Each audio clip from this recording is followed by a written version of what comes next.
la gente se conecta a ver la grabación. Entonces, si quieren, vamos empezando.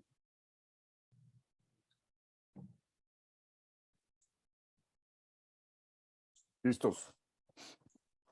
Entonces, buenos días, tardes a todos y a todas, dependiendo en qué lugar del mundo se encuentren, o buenas noches. Para el día de hoy tenemos este panel dentro de este seminario, como lo mencionó el director de todo este proyecto, el profesor Héctor Olazolo, el día martes en la inauguración, que es un evento realmente grande,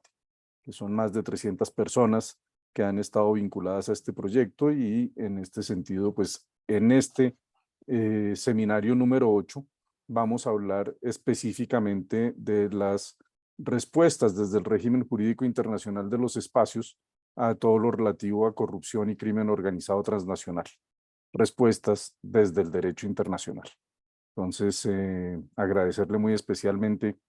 a el profesor Olazolo y a todo su equipo de trabajo por habernos invitado a ser parte de este proyecto como miembros del Grupo de Derecho Internacional de la Universidad del Rosario, y a Federico por todo el trabajo realizado en la organización de este evento. Y en ese sentido, pues tenemos hoy la intervención de el profesor Walter Arévalo, de la Universidad del Rosario, de Christian Sommer, de Leopoldo Godio, de Bárbara Estepien y del capitán Alejandro Restrepo. Haré la presentación de cada uno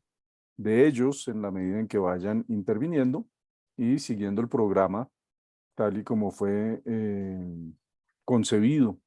por el profesor Héctor Olazolo y la organización de este evento. Empezaremos con el profesor Walter Arévalo de la Universidad del Rosario, que nos hablará de la lucha contra la corrupción desde los órganos del Sistema Universal de Derechos Humanos y sus consecuencias en los espacios jurisdiccionales de los estados. El profesor Walter Arévalo es abogado de la Universidad del Rosario. También hizo la carrera en Ciencia Política y Relaciones Internacionales también en la Universidad del Rosario. Después hizo una maestría en la Universidad Stetson en la Florida y el doctorado en la Universidad del Rosario también en Bogotá. Él es profesor principal de carrera académica y con quien tengo el gusto de trabajar ya desde hace varios años en todos estos temas en pro del desarrollo del derecho internacional desde la Universidad del Rosario, y autor de múltiples publicaciones en diferentes temas del derecho internacional, y que pues estaremos, ustedes tendrán todos la oportunidad de mirar esa gran producción que tiene y entre otras también relativo a este tema de corrupción, con quien dentro del proyecto también tenemos por lo pronto una próxima publicación en una revista indexada con relación a estos temas de corrupción. Entonces, sin más preámbulos, le cedo la palabra a el profesor Walter Arévalo y le estaré avisando cómo vamos con el tiempo en la medida en que se desarrolle la presentación. Muchas gracias. Queda usted con la palabra. Muchas gracias, doctora Bello. Por supuesto que el gusto es mío, al contrario, de trabajar con usted. Y muchas gracias de nuevo al doctor Olazolo por coordinar pues, este proyecto que es de una magnitud realmente grande desde el punto de vista no solo de su financiación, sino de todos los cooperantes que de él participan. También, por supuesto, Federico, por todo el apoyo logístico que nos brinda, y a los panelistas que nos acompañan, que son justamente el grupo de trabajo de nuestro volumen dentro de ese gran marco de obras en materia de este estudio sobre la corrupción en el ámbito transnacional, pues que cada uno de ellos tendrá la oportunidad de contarles qué enfoque tiene dentro del volumen que nosotros ocuparemos ya al final de la producción de los textos de este proyecto. En realidad, bueno, trataré de ser breve, incluso tal vez menos de los 15 minutos que tengo asignados, para hablarles de realmente, pues, cómo llegamos al trabajo que, digamos, ya tenemos terminado, y que tiene una parte, como bien lo decía el doctor Abello, en una revista académica indexada chilena, y la otra parte conformará pues el texto dentro de los volúmenes de esta investigación financiada. Realmente, cuando se nos convocó a abordar el tema de la corrupción dentro del derecho de espacios, pues nosotros con la cercanía que tenemos con el derecho del mar y con un trabajo que llevamos adelantando pues hace varios años, por supuesto pensamos el asunto en términos espaciales, desde el concepto realmente de los distintos espacios que componen el derecho del mar, porque pues para nosotros era, si se quiere, la división más intuitiva y la más necesaria para poder abordar desde el derecho del mar y desde el derecho de los espacios la pregunta, en tanto pues para nosotros, no solo el doctor Abello y yo como coordinadores, sino pues para todos los demás, era como la postura más lógica para comenzar. Sobre esa postura lógica es donde pues empezó a aparecer una pregunta adicional o un discernimiento adicional, y era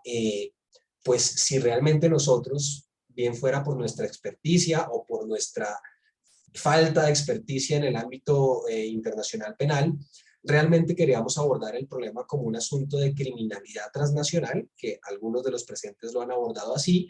o como un asunto de derecho internacional penal, como también algunos de los presentes lo han abordado, pero para nosotros pues valía la pena, también por la misma lógica del derecho del mar y de una obligación por lo menos esencialmente interestatal en principio, abordarlo como un asunto que pudiera ser abordado también desde el derecho internacional público. Y ahí fue cuando nos dimos cuenta también que no eran muchas las aproximaciones que trataran de establecer a la corrupción como un fenómeno de incumplimiento de obligaciones por parte del Estado. Hay mucha literatura novedosa, como puede ser la de Ilia Mantecas, que busca, por ejemplo, establecer a la corrupción como una violación más del derecho internacional penal. Y hay movimientos, por ejemplo, para hacer ajustes al Estatuto de Roma e incluir la corrupción como una violación autónoma dentro de las competencias de la Corte Penal Internacional. Como también, por supuesto, hay escenarios dentro del derecho internacional penal o de la criminalidad transnacional que lo que buscan es crear jurisdicciones específicas, individuo, Estado, organización internacional, para juzgarlo como la iniciativa Copla. Pero para nosotros, y pues un poquito también esencialistas, pero a veces es bueno volver a lo básico, dijimos no, pero pues hace falta una perspectiva de pues tratar de establecer hasta donde se pueda la corrupción como una violación de un régimen internacional desde el punto de vista de la responsabilidad internacional de los estados. Con eso en mente, y pues teniendo cosas que en su momento trabajábamos como distintos movimientos en el sistema interamericano alrededor de la protección extraterritorial de los derechos humanos, también teniendo en cuenta pues justamente lo que son las atribuciones jurisdiccionales del Estado en cada uno de los distintos espacios que componen el derecho del mar, quisimos enfocarnos primero, más allá de que los demás componentes del equipo pudieran abordarlo en cada uno de los espacios marítimos, preguntarnos sobre, bueno, cómo logramos y qué podemos hacer y qué es lo que falta o cuáles son los avances para establecer la corrupción más allá de un delito, más allá de un crimen, más allá de un problema de política pública, como una violación a obligaciones del Estado y atarla a la responsabilidad internacional del Estado por hechos ilícitos. En esa iniciativa, pues entonces pasamos primero por darnos cuenta que en efecto las propuestas de tratado y las propuestas de reforma de otros instrumentos seguían enfocadas en la responsabilidad individual, y curiosamente pudimos darnos cuenta que incluso en el contexto de los tratados,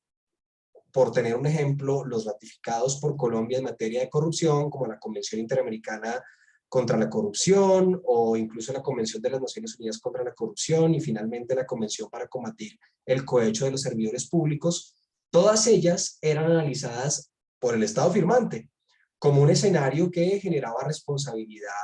individual, y que además pues eran compromisos de medio para evitar asuntos de carácter individual, pero como que el Estado ni siquiera se convencía que al estar firmando estos tratados pudiera tener obligaciones en materia estatal en cabeza del Estado y que generaran responsabilidad internacional del Estado. Entonces nos dimos cuenta que hay, si se quiere, una percepción internacional a nivel instrumental, a nivel de las obligaciones convencionales, de que la corrupción como fenómeno es un fenómeno que agrava problemas de derechos humanos, que debe ser considerada como una situación de agenda por las organizaciones internacionales, pero que al momento de establecer responsabilidades, las responsabilidades necesariamente son individuales, y como si fuera poco, pues como que no hacen el discernimiento que ya hemos logrado hacer en otras áreas del derecho internacional, como el tráfico de personas, de que definitivamente las dos responsabilidades pueden ser concomitantes.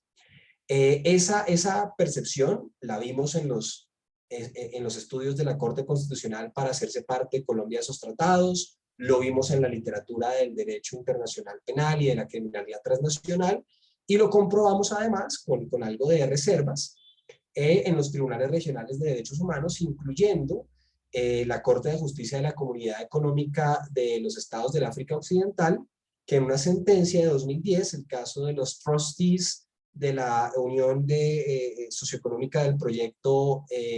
para Desarrollo Económico del país contra la República Federal de Nigeria, en aplicación de la Carta Africana de Derechos Humanos, pues saca una frase que nos llamó mucho la atención y pues básicamente dice que, me permito leerlo, dice los hallazgos concluyentes en materia de corrupción que por sí mismos no pueden ser equivalentes a una negación del derecho a la educación. La malversación, el robo e incluso la mala administración de fondos destinados al sector educativo seguramente tienen un impacto negativo en la educación, porque reducen la cantidad de dinero disponible para brindarle educación a la gente, pero no pueden ser considerados como un acto que genere, desde el punto de vista estatal, la negación del derecho a la educación y por lo tanto fuente de responsabilidad internacional. Entonces cuando uno se encuentra frases así, corrupción cometida por agentes del Estado, con la posibilidad que tenemos en el derecho internacional de decir que la extralimitación de los agentes es atribuible al Estado mismo, y cuando tribunales regionales de derechos humanos no la consideran como un hecho que logre decir, oiga, usted violó el derecho a la educación pero por corrupción, y hagan esa dicotomía y esa separación tan tajante, pues definitivamente nos dimos cuenta que había un problema en ese enfoque, a pesar de que existan soluciones propuestas desde el derecho internacional penal, como aquella que está promoviendo Ochilli y Davidson, que es pues básicamente una reforma al Estatuto de Roma para resolver el problema que tiene la corrupción en el Estatuto, que es que pues el Estatuto pide dentro del mens rea un conocimiento y una intención de las consecuencias del hecho. Y todos los que han estudiado la corrupción desde el penal internacional dicen que al tratar de aplicarle el Estatuto de Roma, se encuentra uno con una barrera, y es que los corruptos cometen corrupción, pero a diferencia de lo que harían los genocidas, los criminales de lesa humanidad, no tienen o conocimiento o no tienen intención con las consecuencias del hecho, que es justamente parte del problema del caso de la Corte Africana. Como que la Corte Africana dice, cometió corrupción, pero pues usted no sabía que por ser corrupto se iba a tirar la educación de un país. Y pues claro, bajo esa premisa, pues que es atroz desde el punto de vista de un operador judicial, dijimos, no, hay que buscar donde encontremos avances en una judicialización desde el punto de vista interestatal de la corrupción para que le sea atribuible al Estado por un hecho de corrupción el incumplimiento de un tratado en el contexto, ojalá, de los derechos humanos, porque ese era el que mejor correspondía a las obligaciones del Estado en la materia en los distintos escenarios del derecho del mar, por las jurisdicciones que existen, sin meternos a los temas de la criminalidad transnacional, pues que la manejan mejor los otros miembros del equipo. Ahí fue donde, pues, después de mucho escarbar realmente, pero también por lo menos con la certeza de que eran decisiones muy recientes, la mayoría a partir de 2015, encontramos cómo los órganos del sistema de vigilancia y supervisión del sistema universal habían dado algunas luces en algunos escenarios sobre la materia. Y cómo, como ustedes bien lo saben, los órganos que tienen distintos tipos de, entre comillas, competencias, por las declaraciones unilaterales de los estados en los tratados marcos del sistema, o porque los estados hacen parte de los distintos protocolos o declaraciones facultativas que se pueden hacer, pues le dieron competencia a estos órganos, y estos órganos se pronunciaron en materia de una protorresponsabilidad del Estado por hechos de corrupción. Entonces, la decisión tal vez que más nos llamó la atención y que tomamos como marco de referencia para montar la propuesta doctrinal del artículo, que es decir, oiga, si usted hace esto, si usted le mete los elementos de la responsabilidad internacional a un acto de corrupción, puede llegar a establecer responsabilidad estatal, fue pues un dictamen de los órganos de supervisión del Sistema de Naciones Unidas, empezando por el relator especial de los derechos de todas las personas al disfrute de la salud física y mental, y posteriormente a los órganos de supervisión del Pacto DESC, en donde en 2017 establecieron que los actos de corrupción en el contexto de la salud, a través de sobornos, podían constituir a las víctimas sobornadas dentro del sistema de salud como víctimas del Estado, bien fuera por acción o por omisión de sus agentes, pues por falta de acceso a la salud. Y en el reporte pues sacan una frase que digamos para nosotros fue marco para la investigación, y era la siguiente: en términos de asequibilidad, los proveedores de atención de la salud pueden hacer que los servicios de atención de la salud sean más caros al exigir pagos informales o por debajo de la mesa, es decir, sobornos, que pueden poner el tratamiento fuera de alcance y ser una cuestión de vida o muerte, contribuyendo a la morbilidad o empobrecimiento de los pacientes y sus familias. El pago de sobornos por pacientes para una atención privilegiada es común en muchos países. Acá están hablando de 2 países en particular de África, pero el informe terminó mencionando así las cosas, y resultó en un acceso discriminatorio a la atención, que además genera que los pacientes más ricos puedan acceder a la atención de manera sencilla, mientras que los pobres deben pagar sobornos. Con eso entonces, en el contexto del derecho a la salud y el pacto DESCA, el comité pues ya ha generado decisiones frente a quejas individuales, en contexto donde el hecho violatorio pues es un soborno, que podría ser entendido por los que saben de esa vaina, pues como corrupción privada, pero que ante la, si se quiere, anuencia o omisión del Estado, pues genera responsabilidad estatal por violación al pacto DESCA. Encontramos otro indicio interesante, un reporte de 2012 frente a trabajadores migrantes por el Comité Específico para la Protección de los Trabajadores Migrantes, el CWMW, frente al Estado de Tayikistán. Y pues justamente, aunque ese comité establece recomendaciones, la frase también fue particularmente específica en materia de responsabilidad del Estado, porque el comité dice de manera clara: al comité le preocupa que la información recibida por parte de los trabajadores migrantes y sus familias es que requieren por parte de funcionarios del Estado parte la existencia de pagos específicos constituyentes de corrupción para poder acceder a servicios que serían gratuitos, como la atención al migrante o como la regularización de la situación migratoria. El comité encuentra por informes en materia de corrupción incluso que se encuentran vinculados miembros de consulados en este procedimiento. Entonces también el Comité para los Migrantes, en el caso de Tayikistán, logra establecer un acto de corrupción privada y se lo atribuye al Estado por violación pues, de los derechos migratorios que están contenidos en tratados. Asimismo, y voy cerrando que me quedan 2 minutos, encontramos, por ejemplo, en el Comité de Derechos del Niño, y fíjense lo recientes de los casos, lo cosa que nos parece bien, porque nos muestra una tendencia, pero también nos demuestra que era algo que no estaba pasando antes. El Comité de Derechos del Niño, en un caso contra Nepal, en 2016, justamente estableció que los recursos del Estado para la promoción de programas dentro de la obligación de promoción y desarrollo del tratado de la Convención sobre los Derechos del Niño, pues estos recursos habían sido objeto de actos de corrupción privada y que básicamente se habían robado todo el programa 2010 de Nepal para promoción de los derechos del niño, y el comité dijo, pues ese acto de corrupción privada que usted no juzgó o que usted promovió o que usted omitió verificar, básicamente priva a los niños de los derechos humanos consagrados convencionalmente. Finalmente, Y un caso pues si me disculpan la apreciación, para nosotros fue un caso muy latinoamericano, siendo un caso de Camboya. Es un caso que tiene una importancia cardinal porque se da en el contexto del Pacto de Derechos Civiles y Políticos y pues se da en el contexto del Comité de Derechos Humanos, que sabemos que es el que más luces da y que el que sigue en los otros comités en muchas cosas. Y es un caso de corrupción en los penales y en los centros de detención en Camboya,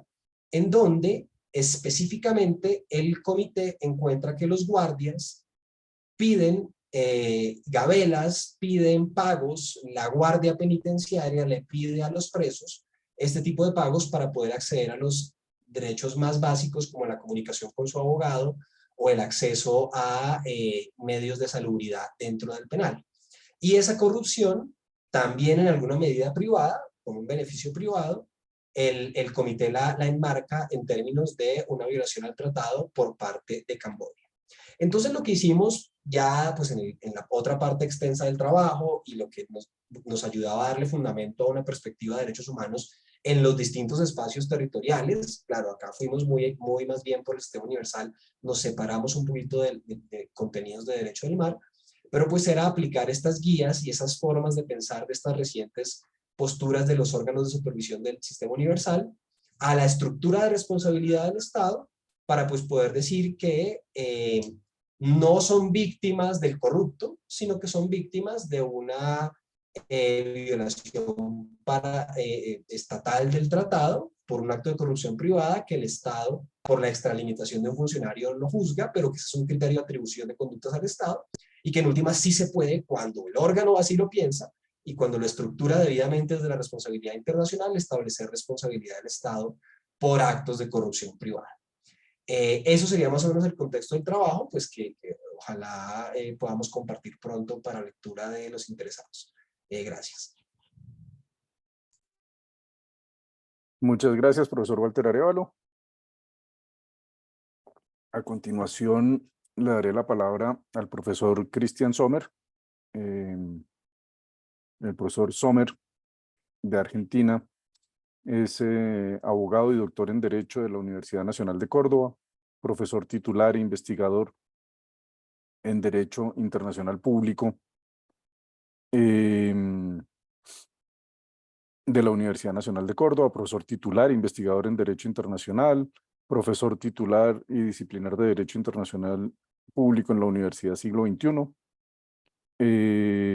también en la Universidad Católica de Córdoba, como profesor titular e investigador,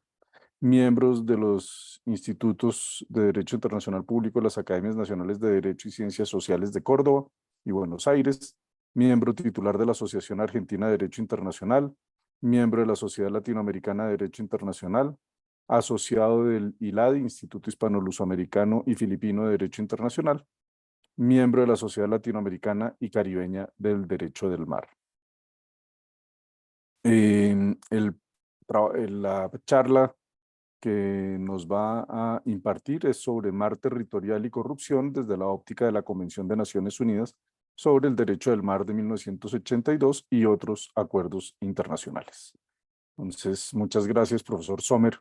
por haber aceptado ser parte de este equipo de trabajo en este proyecto sobre corrupción. Y pues para mí es un gusto porque pues además de toda la hoja de vida profesional, sobre todo la amistad que compartimos desde hace ya varios años, según me lo recordó Facebook hace unos días. Profesor Sommer. Muchas gracias, Ricardo. En la Universidad Javeriana fue que nos conocimos. En un viejo mood court que todavía tengo. Grandes amistades, así que perdura. Bueno, muchas gracias, buenas tardes. Un gusto poder compartir con los que están aquí en esta audiencia. Y por supuesto también agradecer, antes de poder hacer algunas reflexiones sobre el aporte en el marco de este congreso, por supuesto al doctor Héctor Olazo, ¿no? que ha llevado adelante una, no diría titánica porque luego eso se hundió y esto claramente no, todo lo contrario, una monstruosa y fructífera actividad multidisciplinaria que, como él lo expresó en el día de la inauguración de este congreso, la academia colombiana y la latinoamericana tiene, y también con colaboraciones de otras regiones, sentirse orgullosos, no por mi aporte, sino por los otros, de estas actividades, porque sin lugar a dudas representa un trabajo de más de 300 especialistas, como así se expresó. Por supuesto también la coordinación del colega Ricardo Abello y también del estimado amigo Walter Arévalo en este sentido, y también agradecer a Federico por la coordinación que ha tenido en esta actividad. Así que bueno, yo tenía un pequeño PPT para pasar, espero que surge. Bueno, en el marco de esta actividad, como bien se señaló, del Seminario Internacional sobre Corrupción y Crimen Organizado Transnacional, yo llevé adelante algunas reflexiones sobre precisamente lineamientos jurídicos en el marco del espacio marino del mar territorial y su incidencia de la corrupción y el crimen organizado transnacional desde un enfoque de la Convención de Naciones Unidas sobre el Derecho del Mar de 1982 y también de otros acuerdos internacionales como allí se expresa, ¿no? Recuerden ustedes que si bien para quienes no integran, pero gran cantidad de estados de forma numerosa forman parte de este instrumento internacional, de esta constitución de los mares, como se suele definir, dentro de la regulación de la Convención del 82, regula una serie de zonas marinas y particularmente una de ellas es la denominada, o el denominado mar territorial, ¿no? En el cual también tienen incidencia no solamente la Convención del 82, sino también otros tratados internacionales y las normas nacionales de los estados ribereños que en su conjunto pueden ser utilizadas para poder abordar el fenómeno de la corrupción, las actividades de corrupción y su vinculación con otros delitos o otras acciones ilícitas, como particularmente se suele denominar por la incidencia que tiene en su vinculación, este crimen organizado transnacional, pero también, por supuesto, de organizaciones o actividades criminales locales. Y, por supuesto, esta vinculación entre corrupción y criminalidad organizada transnacional, mucho está vinculado, en un porcentaje está vinculado a la preocupación que los estados plantean o la situación con que se encuentran los estados ribereños, particularmente aquellos con menores controles o capacidad económica o humana de controlar efectivamente sus espacios marinos, y la incidencia en prácticas de corrupción de los funcionarios de ese estado o de otros estados que puedan tener alguna relación con el mar territorial del estado, pero también es en esa dualidad entre la corrupción estatal, pero por supuesto necesariamente de quien realiza esa oferta o ese aporte en las tipificaciones de corrupción, no necesariamente, pero en gran medida en actividades analizadas en esta zona, a las empresas pesqueras, entre otros, ¿no? Y más allá de las actividades criminales de otro tipo. Y allí uno puede encontrar cómo la incidencia de estas prácticas corruptas al menos contribuyen a la impunidad o a facilitar muchas de las acciones criminales que se realizan diariamente alrededor del mundo respecto a estas cuestiones. Y un fenómeno que se aprecia en el impacto de la criminalidad organizada y su vinculación con la corrupción en diversos espacios marinos, pero particularmente en lo que corresponde al análisis de mi parte, que es en el espacio del mar territorial, uno ve, y hay una serie de informes internacionales sobre la magnitud económica que mueve estas actividades ilícitas, ¿no? Particularmente solo en el denominado negocio del tráfico ilícito, anualmente se estima, según informes internacionales, cerca de 300 billones de dólares al año, incluyendo distintos tipos de tráfico, ya sea de drogas, de armas, de personas, bienes culturales, animales salvajes, la pesca ilegal o no declarada, tráfico de madera, de minerales, de petróleo. Es decir,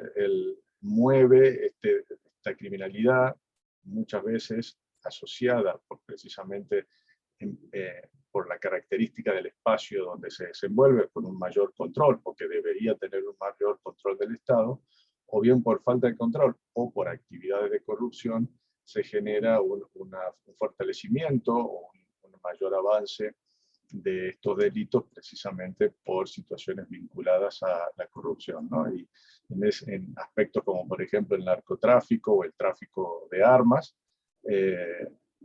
informes internacionales encuentran en los funcionarios estatales, en estos funcionarios corruptos, es precisamente ese eslabón necesario que permite la navegación de buques nacionales o extranjeros que transporten precisamente estos narcotráfico, los estupefacientes o armas en bodegas, ya sea en el propio buque o incluso en espacios visibles, o incluso un poco más camuflados en la armadura de buque, ¿no? Y la falta de controles adecuados o de medios mucho más eficaces para supervisar precisamente las actividades navieras en el mar territorial contribuyen o dificultan muchas veces también el combate del delito y de estas organizaciones criminales. Cuando uno analiza la cuestión vinculada a cómo regula o no regula la Convención de 1982, pero sobre todo el marco jurídico internacional, uno se encuentra primero con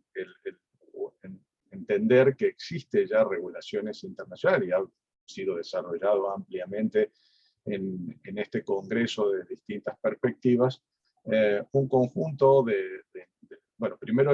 qué impacto tiene el fenómeno de la corrupción en la incidencia de vulneraciones de derechos o de pérdidas de beneficios que los estados sufren a consecuencia de este fenómeno mundial, pero también es cierto que desde hace tiempo y en forma progresiva se han ido elaborando un conjunto de instrumentos, primero regionales y más recientemente otros de carácter global, que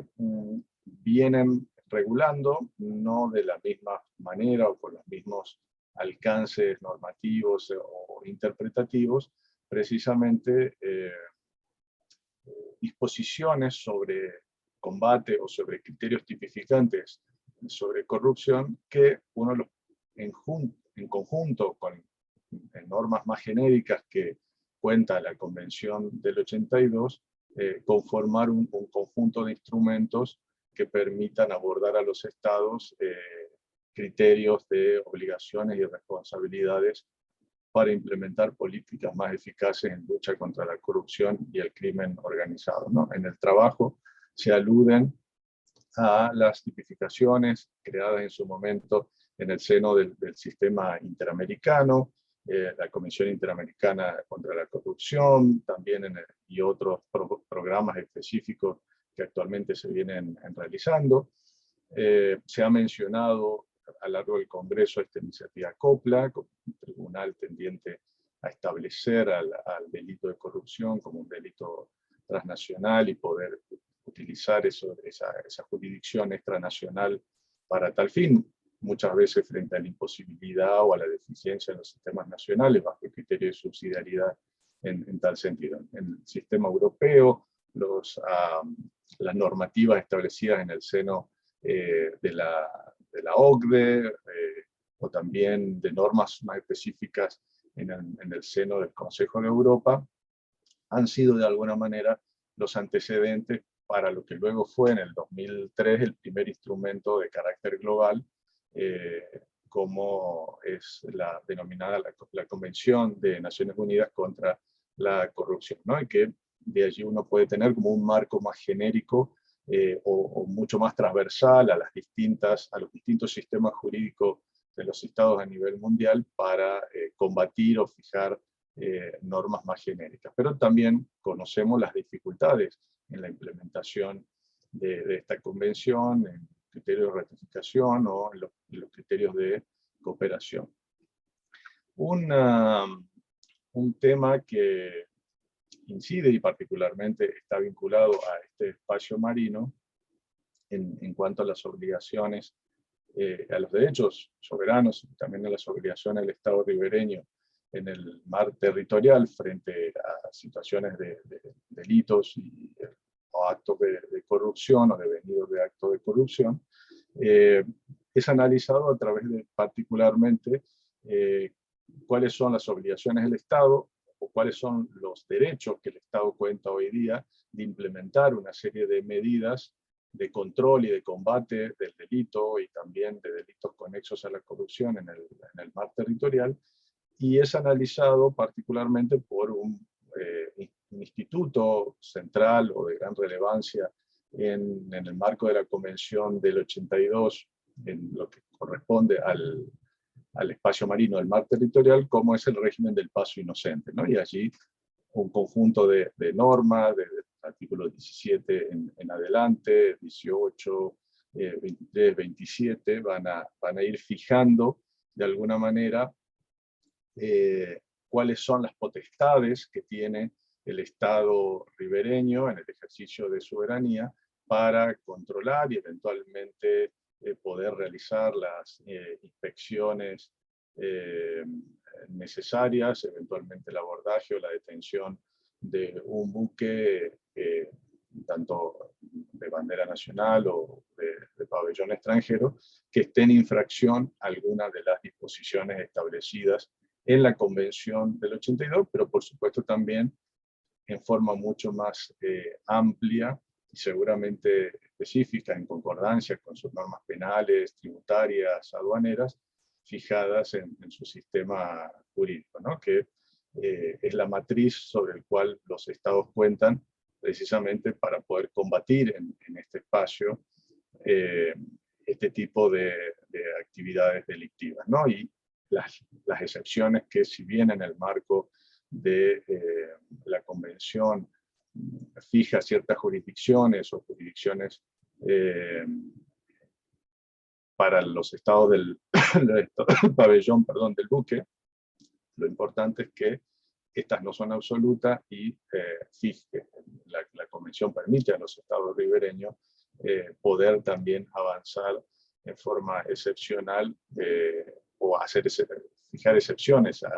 esta regla de la jurisdicción del estado del pabellón del buque cuando se trata de una serie de medidas o de aquellas actitudes que puedan poner en peligro la seguridad en este espacio marino y también del Estado, ¿no? O teniendo en cuenta expresiones como los intereses de la navegación, etc. Uno ve cómo la Convención, aunque no en forma detallada en algunos casos, en otros sí, referentes a cuestiones de combate al narcotráfico o personas, alude a una regulación. Y ahora, por supuesto que no alcanza solo para entender el fenómeno de actividades delictivas vinculadas a actos de corrupción, la regulación propia de la Convención del 82, a la cual haré una reflexión final, sino que la concordancia con otros instrumentos internacionales también se refleja en algunos de los tópicos que hemos tomado para analizar el fenómeno de la criminalidad y la corrupción en el marco, o qué impacto tienen en el marco de este espacio marino, ¿no? Uno de ellos tiene que ver con la denominada la pesca ilegal o incluso la no declarada, y la incidencia que eventualmente el fenómeno asociado a la corrupción, a la criminalidad organizada, tiene en este espacio marino, que no es único propio de este espacio, ¿no? Y también posiblemente el profesor Bodio hará alguna reflexión, pero incide en ese vínculo entre acciones estatales de falta de control, corrupción, las acciones de las empresas o de grupos delictivos nacionales e internacionales que terminan generando un daño a la economía y también al ecosistema de los estados ribereños. Hay una cuantiosa bibliografía, informes que están aludidos en el paper de investigación de este proyecto de la Oficina de Naciones Unidas sobre Drogas y Delitos, donde plantean de alguna manera distintas situaciones asociadas a la corrupción y la pesca, que incluyen a su vez las distintas etapas de la práctica y de la producción pesquera, ¿no? A lo largo de toda la cadena de valor, y lo cual marca eventualmente que este es un fenómeno preocupante para los estados. Rápidamente, otro de los aspectos vinculados también a situaciones asociadas a corrupción o a una serie, un conjunto de violaciones a disposiciones normativas nacionales y obligaciones internacionales que tienen los estados ribereños en este respecto, están vinculadas al daño ambiental por contaminación marina y también en ese vínculo con la corrupción, ¿no? Es importante las disposiciones del compromiso de los estados a mejorar la condición de los mares y particularmente también la incidencia que tiene el vertido ilegal de residuos tóxicos o no permitidos al mar en forma no regulada, la contaminación a su vez de vertidos tóxicos industriales o otro tipo a través de contenedores o de otros recipientes que son volcados al mar sin ningún tipo de control y por supuesto sin autorización de las entidades estatales, ¿no? Y aquí fuertemente se establece ese vínculo entre corrupción, es decir, la falta de control o el conocimiento de funcionarios del Estado ribereño de no controlar o aceptar sobornos para que empresas o terceros arrojen en forma directa o en forma subrepticia precisamente o desechos industriales o colocación de redes cloacales al mar territorial que terminan fuertemente dañando la flora y la fauna marina y también a las aguas muchas veces los espacios costeros de los estados, ¿no? Incide en esa calidad. Otro de los fenómenos tiene que ver mundialmente más visible. Profesor Sommer, sí, ahí el tiempo se agotó. Le recomiendo que cierre sí. No, sí, con son las 2 o 3 conclusiones palabras. y termino. Perfecto. Como ustedes bien tienen allí fijado, la problemática del tráfico de estupefacientes asociado al tráfico de armas dentro de este espacio marino, como así también al fenómeno del tráfico de personas y a la trata de personas en lo que hace a las cuestiones laborales de las personas que trabajan en buques en los espacios marinos, generan un conjunto de desafíos que actualmente uno puede plantear respecto a cómo mejorar las condiciones de lucha contra la corrupción y el crimen organizado en este sentido. Ya sea fortaleciendo los mecanismos actuales de cooperación mediante la capacitación y el financiamiento de los recursos humanos y la mejora técnica de los estados ribereños para combatir la corrupción y el crimen, o 2 grandes, en base a la bibliografía, los especialistas plantean varias líneas, pero yo lo he resumido en 2 grandes líneas, ¿no? O en un instrumento conexo a la Convención del 82 que especifique un conjunto de normas, como normas complementarias sobre conductas delictivas y prácticas corruptas más específicas a las ya planteadas en la Convención, y la que más me inclino, trabajar en un instrumento de soft law, como un pacto global, o un pacto que si bien no es un tratado vinculante, por lo dificultoso que está haciendo lograr los acuerdos de la mayoría de los estados, y avanzar en otras prácticas que hoy día se vienen realizando, como precisamente estos pactos mundiales, ¿no? Asimilables como el Pacto Mundial sobre Migraciones o Refugiados, que fijan objetivos y compromisos a los estados, y una línea de seguimiento sobre esa implementación. Así que bueno, muchas gracias por su tiempo. Muchas gracias, profesor Sommer. Una intervención detallada y profunda. Después tendremos la oportunidad de hablar más al respecto. A continuación, presento al profesor Leopoldo Godio, de la Universidad de Buenos Aires, en Argentina. El profesor Godio es abogado y magíster en Relaciones Internacionales, doctor en Derecho de la Universidad de Buenos Aires, profesor de Derecho Internacional Público de las universidades de Buenos Aires, de la Católica de Argentina y de la Universidad de San Isidro,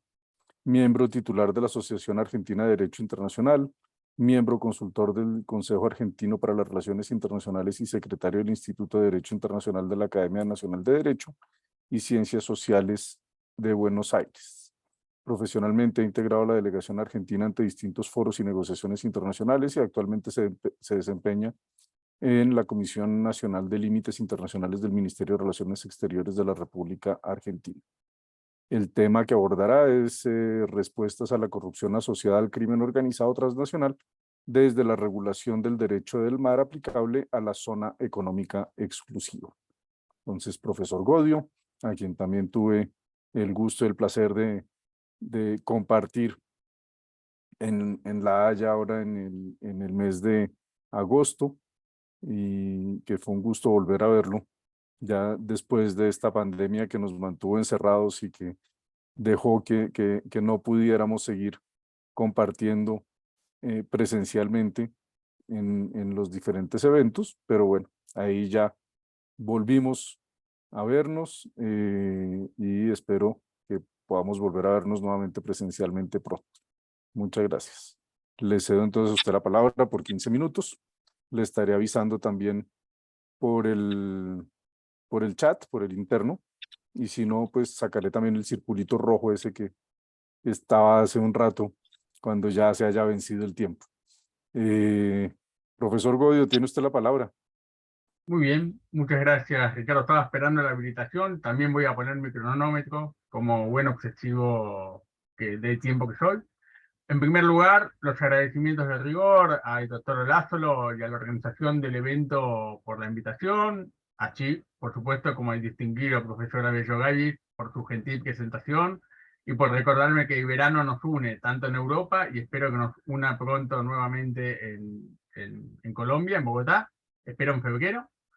Y bueno, ya de paso aprovecho para felicitar a mis dos predecesores por el uso de la palabra, que además de ser distinguidos amigos, queridos amigos, han demostrado su talla de solventes internacionalistas y por supuesto han dejado la vara muy alta para que yo pueda continuar con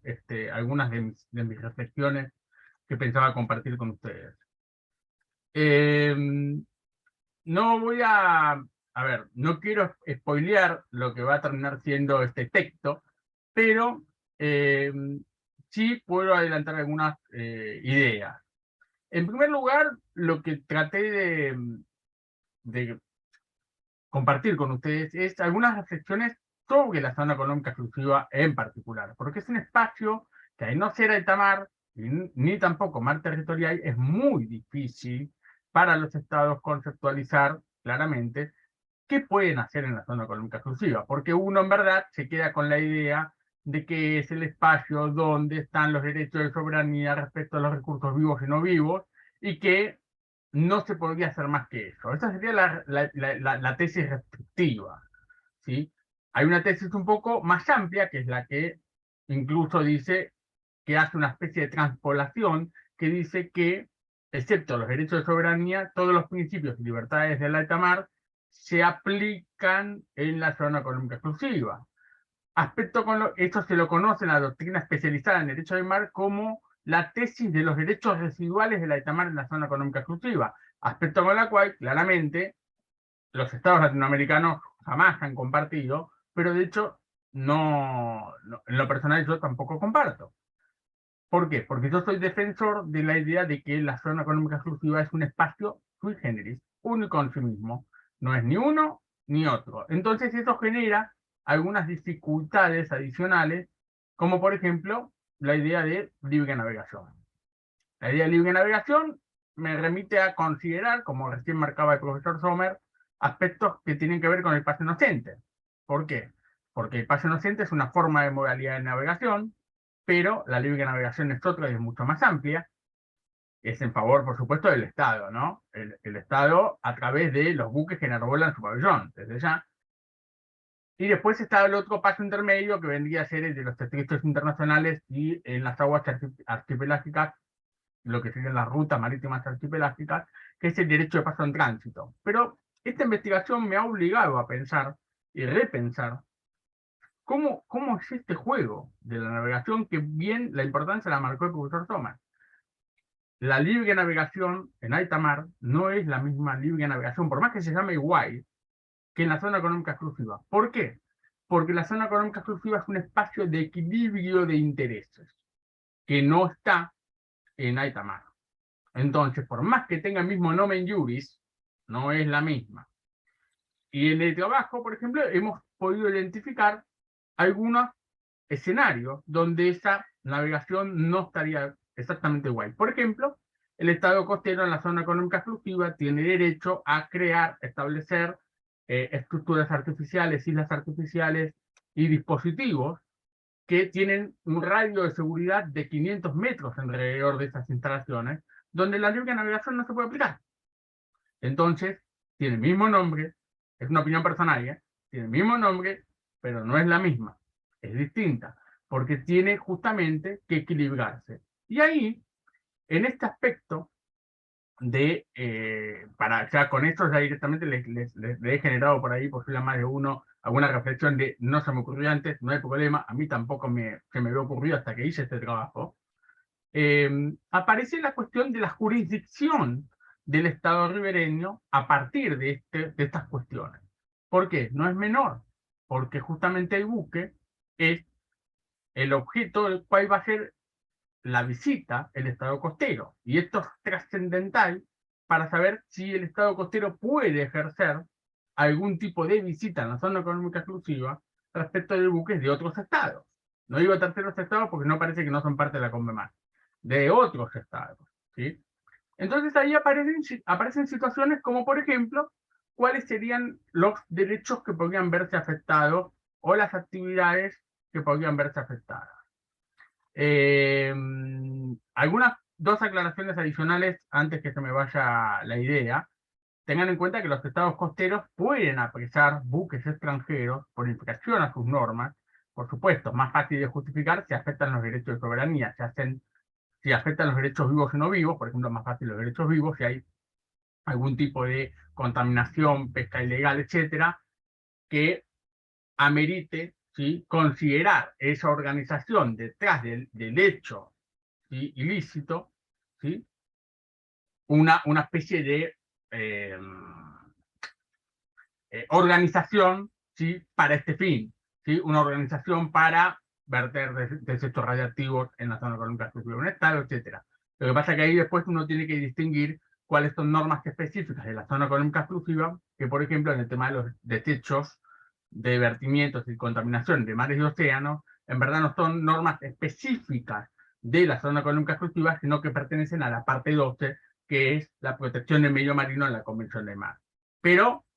no obstante, ¿sí?, como la parte 12 es transversal, también se aplica, como bien lo mencionó el profesor Sommer en mar territorial, también se aplica en zona económica exclusiva, también en alta mar, porque son transversales, ¿sí?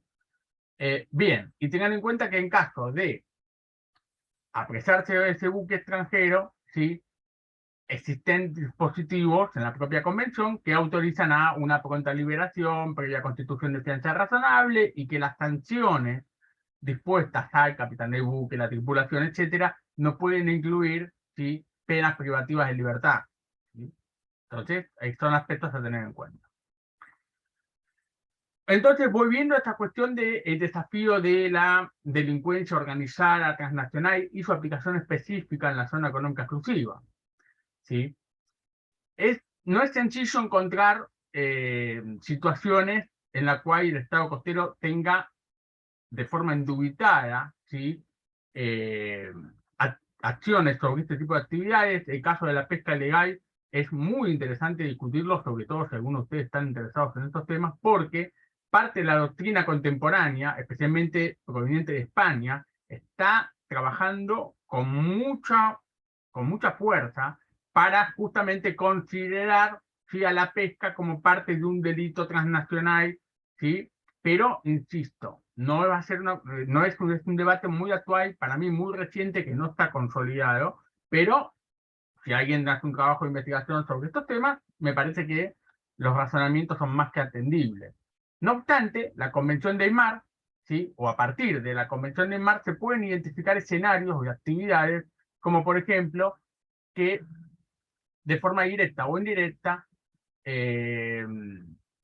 refieren a delitos transnacionales, como por ejemplo el terrorismo, el narcotráfico, la trata de mujeres y niños, el tráfico ilícito de armamentos, el tráfico ilícito y traslado, por supuesto también de migrantes, ¿sí? Y por supuesto las que sí están específicamente consagradas o reconocidas o tratadas en la Convención del 82, como por ejemplo, que son 4. La primera es el tráfico ilícito de estupefacientes y sustancias psicotrópicas. La segunda es las transmisiones no autorizadas desde buques o instalaciones en alta mar, en violación a reglamentos internacionales. La tercera es la piratería. Y la cuarta actividad son los delitos cuya jurisdicción penal corresponde en principio al estado de pabellón del buque, pero que autoriza, en supuestos excepcionales, la actuación del estado ribereño. Y esta cuestión justamente se trabaja en la zona económica exclusiva a través de las disposiciones del artículo 55 y subsiguientes, en particular el 58, que tiene una remisión a que el comportamiento del estado costero deberá, se me fue el cronómetro, ahí estamos, 9 minutos, que el comportamiento del estado costero, ¿sí?, deberá sujetarse a lo que dice la Convención y a otras normas aplicables justamente en función de los derechos del Estado costero y de los otros estados.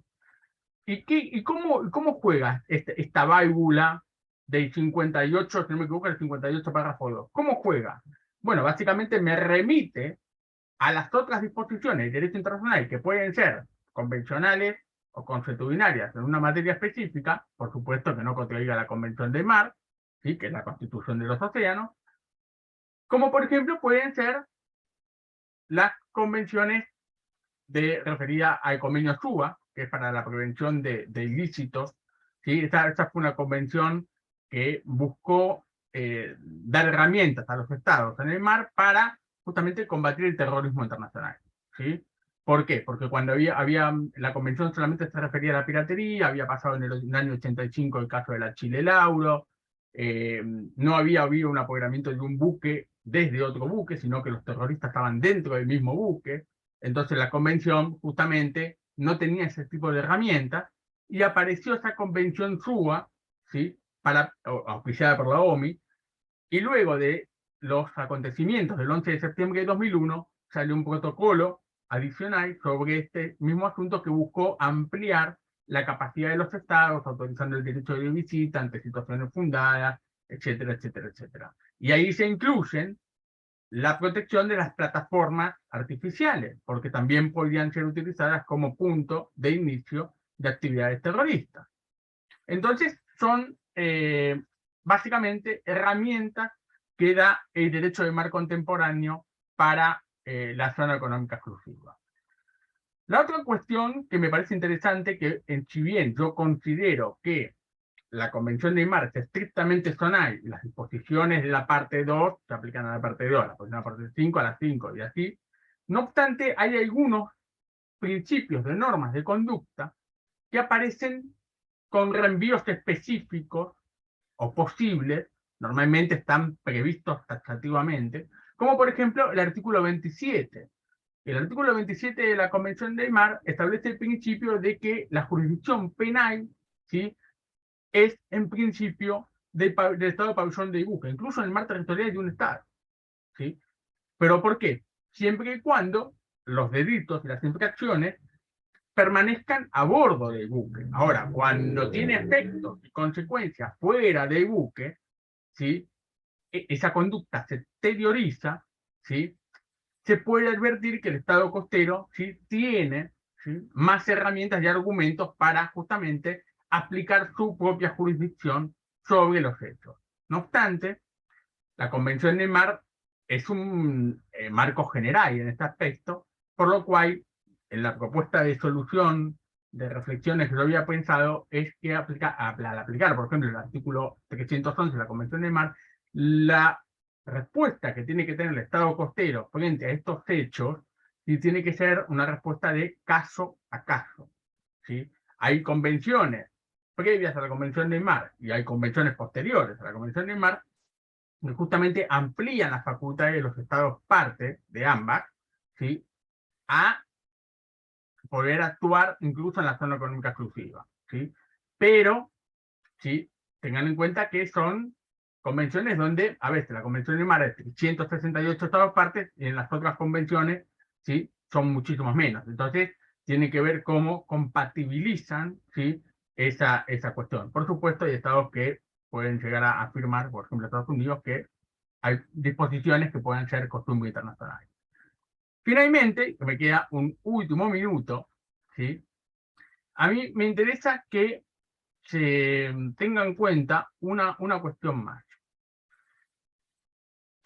porque justamente es propio de la zona económica exclusiva. La zona económica exclusiva, ¿sí?, es parte de un mosaico de regulaciones muy complejas que es la Convención del Mar. Yo siempre le dije al profesor Sommer que tenía sana envidia que le había tocado mar territorial, porque claramente los contornos jurídicos son más sencillos de abordar. En la zona económica exclusiva yo realmente me arrepentí cuando acepté zona económica exclusiva, pero este mosaico, ¿sí?, jurídico complejo que es la Convención del Mar, ¿sí?,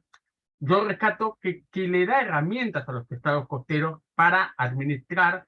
¿sí?, y conservar lo que es su propia jurisdicción, ¿sí?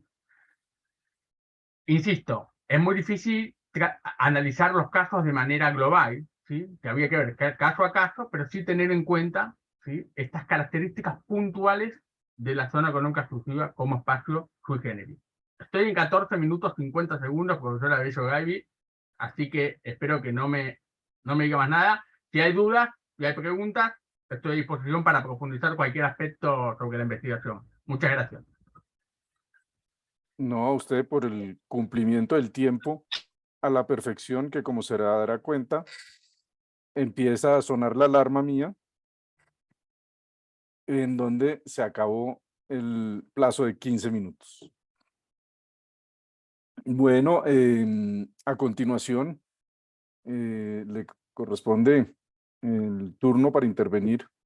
a la profesora Bárbara Estepien de la Universidad Iberoamericana de México. Bárbara es doctora en Derecho con especialidad en Derecho Internacional por la Universidad Jagiellónica de Cracovia, en Polonia. Es investigadora visitante o ha sido investigadora y visitante del Max Planck en Derecho Público Comparado y Derecho Internacional y de la Universidad Ruprecht Karls en Heidelberg, Alemania. Se ha desempeñado en el Servicio Jurídico de la Comisión Europea, ha sido investigadora postdoctoral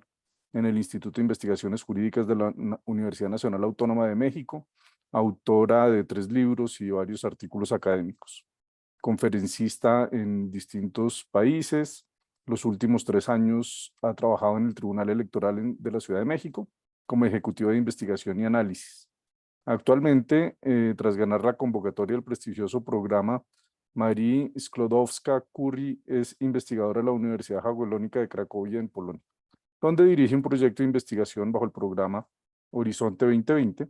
de la Comisión Europea.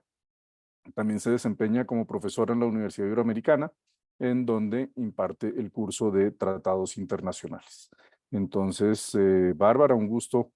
verte nuevamente, así sea virtualmente, y muchas gracias por haber aceptado la invitación a formar parte de este equipo de trabajo para el proyecto que lidera el profesor Héctor Olazolo, que veo que viene entrando justamente en este momento Hola, Ricardo. al evento. No sé si tenía la cámara apagada, porque yo tengo solamente para cámaras prendidas, entonces no sé si estaba aquí antes o no en el evento, pero aprovecho para felicitarte por este magnífico evento que has organizado, que como lo decías el martes en la inauguración, pues es gigantesco. Y hay que creer que desde América Latina y desde Colombia y de América Latina en general, pues hay mucho trabajo que se ha hecho y que hay que mostrarlo y que pues son universidades de primer nivel en cualquier lugar del mundo. Entonces, pues mil gracias, Héctor, y aproveché para hacer ese pequeño paréntesis ahora mientras presentaba a Bárbara. Entonces, pues Bárbara, muchas gracias por estar aquí con nosotros y durante 15 minutos podrás intervenir y te estaré avisando por el interno o por el circulito rojo o por el ruido que ya lo conocieron del claxon de coche viejo, que es el que tengo para determinar el tiempo. Entonces, Bárbara, mil gracias y tienes la palabra. Perfecto, muchísimas gracias y buenos días, buenas tardes y de hecho buenas noches. En mi caso, buenas noches a todos y todas ustedes. Es un gran gusto, como siempre, ver mis queridos amigos y muchas gracias por la invitación, por supuesto, de formar este importante proyecto, tanto al profesor Héctor Olazolo como para ti, Ricardo, por la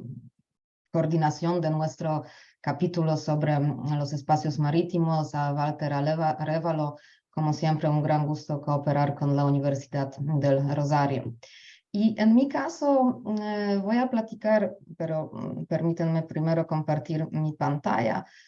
Voy a platicar sobre el Estatuto de los Puertos y el rol que tienen en el contexto de la corrupción asociada al crimen organizado transnacional. Y el tema que me tocó, de hecho, es un tema no solamente jurídico. El análisis que presento en el artículo, en el capítulo al libro coordinado por el profesor Olazolo, es un tema no solamente relacionado con el derecho, tema jurídico, sino también relacionado con la seguridad, los estudios de la seguridad, con la seguridad pública, con la política nacional. Y para ponernos en el contexto, es importante explicar por qué los puertos, de hecho, son tan importantes para nosotros, tanto en el contexto analizado del todo el proyecto completo, como para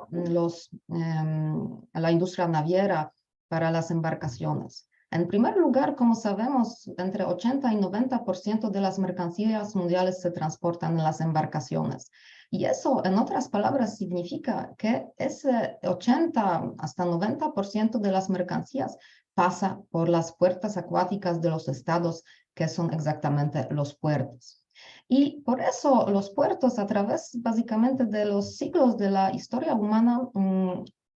han sido un activo crucial, uno de los más importantes activos para la economía nacional de cada país. Y los puertos permiten el intercambio internacional y a veces, en el caso de unos estados, también nacional de personas y bienes. Y exactamente por eso, por la importancia trascendental de los puertos para los estados, para la economía nacional, eran de propiedad y control estatal. Sin embargo, exactamente por los costos y las dificultades de la organización de los puertos en los últimos 20 años, hubo o hacía un fuerte movimiento hacia la privatización y liberalización parcial o total, dependiendo del país, de los puertos. Entonces, la administración de los puertos pasa de las manos públicas a las manos privadas. Y en ese contexto, y también como ya los mencionaron mis compañeros, los otros ponentes durante ese evento, podemos distinguir diferentes tipos de los delitos en el ámbito marítimo que exactamente ocurren o empiezan, como vamos a ver en un momento, o pasan por los puertos. Y así tenemos la piratería, robo a mano armada, tráfico de migrantes, narcotráfico, delitos pesqueros, o, por ejemplo, la contaminación ilegal del medio marino. Entonces, todos estos delitos organizados transnacionales en el ámbito marítimo, en todos los casos, pasan por los puertos. A pesar de que intuitivamente pensamos que esas actividades ocurren en el mar, on-site, todo eso empieza, termina o ocurre en los puertos, y por eso los puertos tienen el papel muy importante en el contexto de la corrupción asociada al crimen organizado transnacional. Y de esa manera podemos distinguir, de hecho, dos formas básicas de presencia de grupos del crimen organizado en los puertos. En primer lugar, tenemos los puertos, o necesitamos considerar los puertos como instrumentales, es decir, entrada, salida para actividades delictivas, y así, por ejemplo, el tráfico de las personas o la migración irregular o actividades del contrabando empiezan en los puertos, ocurren a través del mar, podemos decir, y terminan también en un puerto. Entonces tenemos la entrada, salida, la actividad no ocurre exactamente en los puertos, pero pasa el punto principal, el punto final, están situados en los puertos. Y por otro lado, tenemos puertos como lugares comisivos, ya cuando las actividades centrales de los grupos del crimen organizado ocurren directamente en el puerto on-site. Entonces, tenemos dos enfoques diferentes, y exactamente por eso, por la importancia trascendental de los puertos y estas dos situaciones, estos dos papeles que juegan los puertos, entonces entrada, salida, y cuando las actividades ocurren on-site en los puertos, la comunidad internacional ha desarrollado diferentes instrumentos jurídicos para combatir, prevenir este tipo de situaciones delictivas. Y así tenemos tres principales instrumentos, que es el Código Internacional para la Protección de los Buques y de las Instalaciones Portuarias, Repertorio de Recomendaciones Prácticas de la Organización Marítima Internacional, conjunto con la Organización Internacional del Trabajo sobre Protección en los Puertos del año 2003, y la Guía de Protección Marítima, también de la Organización Marítima Internacional para Instalaciones Portuarias, Puertos y Buques del año 2012. Y aquí el tema o la palabra conjunta para todos estos tres códigos, repertorios, guías, es básicamente cómo prevenir el acceso no autorizado a las embarcaciones, a las áreas portuarias, a los puertos. Básicamente todos estos instrumentos regulan cómo y cuándo se puede entrar al puerto, a las áreas portuarias, a la infraestructura portuaria, cuándo no, cómo se puede vigilar estos espacios, cómo se puede prevenir, por ejemplo, el contrabando, cómo podemos controlar qué y quién lleva a los puertos, etcétera, etcétera. Entonces, tenemos los instrumentos que previenen el acceso ilícito o el acceso ilegal de las personas de afuera, podemos decir, a los puertos y a las áreas portuarias. Y por otro lado, y eso es la parte de mi artículo o capítulo, y eso es también la parte de mi presentación, en donde hay que decir un poco más sobre otros actores importantes en el contexto de los puertos y la corrupción asociada al crimen organizado transnacional, porque como mencioné al inicio, el tema no es solamente jurídico, sino es un poco más amplio, como los puertos también pertenecen a los estados, están regulados por las leyes nacionales, tenemos muchas diferencias entre cómo se manejan los puertos en diferentes países del mundo. Entonces, el tema es un poco más complejo. Y así tenemos en la región de América, tenemos la Comisión Interamericana de Puertos, tenemos aduana, por supuesto, es un actor en ese contexto, un órgano que por supuesto existe en todo el mundo, y control por el Estado rector del puerto. Y cuando platicamos sobre la Comisión Interamericana de Puertos, unas palabras de la explicación: esa es una comisión especializada del Consejo Interamericano para el Desarrollo Integral de la Organización de los Estados Americanos. El objetivo fundamental de esa comisión es actuar como el asesor de la OEA. Entonces, tenemos ese órgano en la región de América. Sin embargo, la comisión, desafortunadamente, hasta el momento no ha sido una comisión muy, podemos decir, con mucho éxito hasta el momento, pero existe. Probablemente, ojalá en los próximos años tendrá más impacto para exactamente el tema de los puertos y la seguridad en los puertos. El actor muy importante en el contexto analizado es, por supuesto, aduana. Y aduana, como sabemos, tiene diferentes tareas, diferentes actividades para cumplir. Y por un lado es el combate efectivo contra el tráfico ilícito, tanto de las personas como de las sustancias ilícitas. Pero por otro lado, también aduana necesita facilitar el transporte legal y legítimo de las mercancías a nivel internacional. Y todo eso necesita ocurrirse en el mismo tiempo. Entonces es muy importante que ese control que necesita hacer aduana no impacta de manera negativa ese transporte legal y legítimo de las mercancías, que no causa las demoras o detenciones innecesarias. Sin embargo, aduanas, a pesar del rol trascendental que tienen para exactamente prevenir ese combate, prevenir ese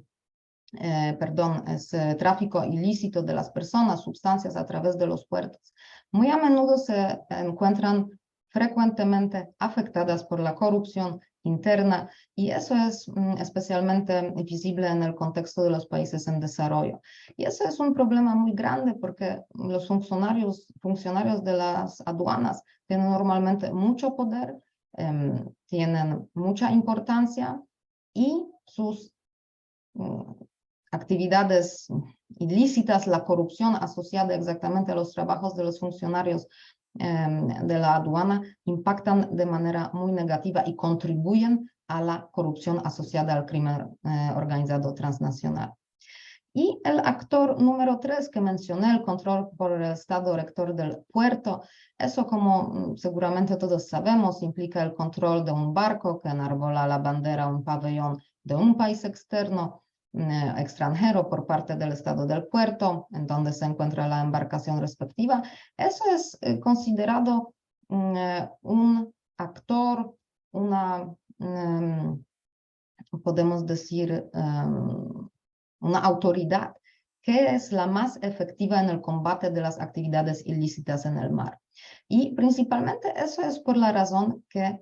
las embarcaciones subestándares, que son las más frecuentemente controladas por el Estado rector del puerto, son las más vulnerables a los ataques contra su seguridad, así como es más probable que sean involucradas en las actividades ilícitas, como exactamente mencionado muchas veces durante el día de hoy: el terrorismo, tráfico de drogas, armas, tráfico de personas, etc. Entonces, el combate aquí de las embarcaciones subestándares, eso es una palabra clave para combatir el problema analizado, que es la corrupción asociada al crimen organizado transnacional. Y para concluir, como mi tiempo casi ya se acaba, las conclusiones que podemos derivar de esa presentación, del mucho más amplio y profundo artículo que ya escribí, ya preparé para nuestro libro, es que gracias a los instrumentos mencionados, estos códigos, repertorios, la guía mencionada, en donde encontramos los mecanismos para establecer diferentes niveles de protección, diferentes restricciones de acceso, etc., todos estos mecanismos, instrumentos, básicamente no permiten un acceso de las personas no autorizadas a las áreas, instalaciones y embarcaciones que se encuentran en los puertos. Entonces, eso es un gran logro por la parte de esos instrumentos internacionales, instrumentos jurídicos. Aquí tenemos una situación muy similar, muy parecida a lo que pasa en el contexto de los aeropuertos, en donde todos sabemos es muy difícil de cruzar a los lugares en donde no deberíamos estar, tener acceso a las áreas solamente restringidas al personal autorizado, etc. Entonces, básicamente la misma situación ocurre en el contexto de los puertos. Y eso nos lleva a una conclusión un poco, podemos decir, triste, porque eso significa que toda la, de hecho, organización y funcionamiento del crimen organizado transnacional está relacionado y está posible por la corrupción adentro de los cuerpos administradores portuarios, adentro de estas organizaciones que están responsables por exactamente la protección de las áreas portuarias, de los puertos, de las embarcaciones que en estos puertos encuentran. Entonces, como podemos ver, el problema está principalmente relacionado con los trabajadores de estas instalaciones, de estos lugares, así como con los trabajadores funcionarios de las aduanas que lo que demuestran los estudios estadísticos están las más afectadas por la corrupción, así como por la corrupción adentro del control del Estado rector del puerto. Entonces, aquí necesitamos ciertamente un enfoque integral respecto a estas organizaciones, a estos funcionarios que trabajan en esos lugares y principalmente el cambio de normas sociales para no permitir socialmente esa corrupción, para establecer los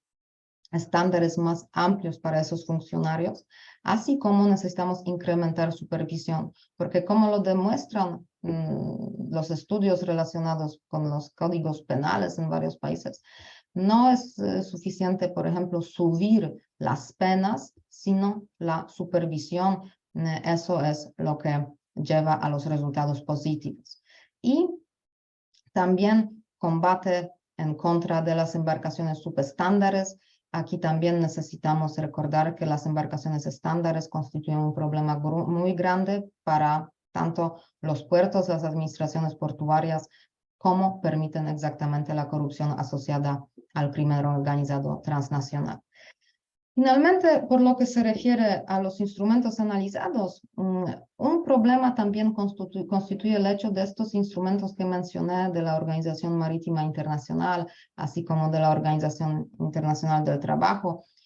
están aplicados básicamente a los puertos usados por las embarcaciones solas. Y eso deja afuera, podemos decir, del ámbito de la aplicación de esos instrumentos, muchos puertos, muchas áreas portuarias en donde entran, salen, operan las embarcaciones mucho más pequeñas, pero también las embarcaciones que permiten el terrorismo, tráfico de drogas, personas, etcétera, todos estos crímenes y delitos. Entonces, para concluir, porque como veo que mi tiempo ya básicamente se acabó, muchísimas gracias por su atención. Muchas gracias, Bárbara. Efectivamente, el tiempo había llegado a su final, pero todo dentro de lo manejable. Muchas gracias por esa presentación. Ya tendremos la oportunidad de